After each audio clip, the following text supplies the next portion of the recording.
Welcome to the second lecture of Biomolecules. In this lecture, we are going to discuss about classification of carbohydrates, like on what basis they are classified and into what divisions they are classified. So, as we have seen in earlier classes about the carbohydrate hydrolysis, the classification is basically done on the same reason into how many smaller subunits are the carbohydrates broken into when reacted with water or on hydrolysis. Broadly, the carbohydrates are divided into three categories. Monosaccharides.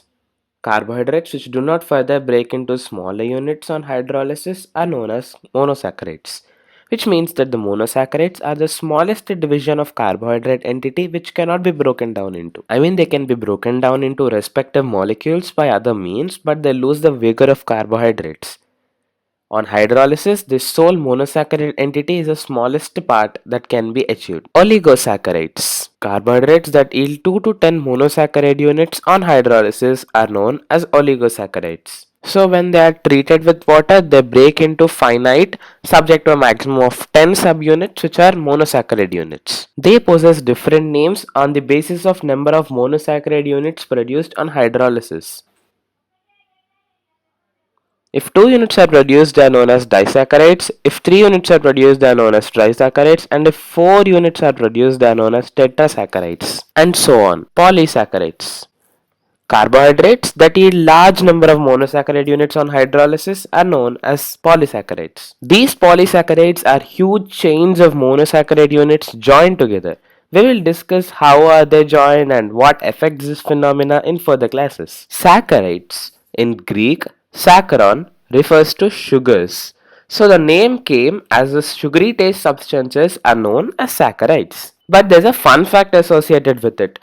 All polysaccharides are non-sugary taste, hence they are also known as non-sugars. Okay, but they carry the suffix saccharides just as a tradition. But why? Because that's not required. But that's not a problem. Okay, fine. Carbohydrates are also classified on another important criterion whether the carbohydrate shows positive or negative test with the tolerance and Felling's reagent. They are classified into two categories.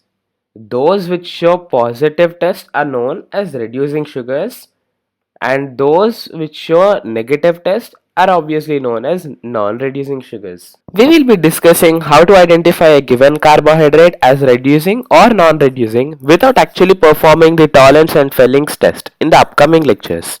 As this type of discussion forms a very important concept for questions in JEE Main, JEE Advanced, NEET and BITSET, we'll also discuss some questions as per the necessity. Another important note is all monosaccharides show positive test with both Tollens and Felling's reagent. So all monosaccharide units are reducing sugars. This note is also very important when answering to such questions we have discussed in the earlier slide. Whenever you see a monosaccharide, whatever be the monosaccharide, you assume it's a reducing sugar. In the next class, we'll be learning more about monosaccharides and the different type of monosaccharides.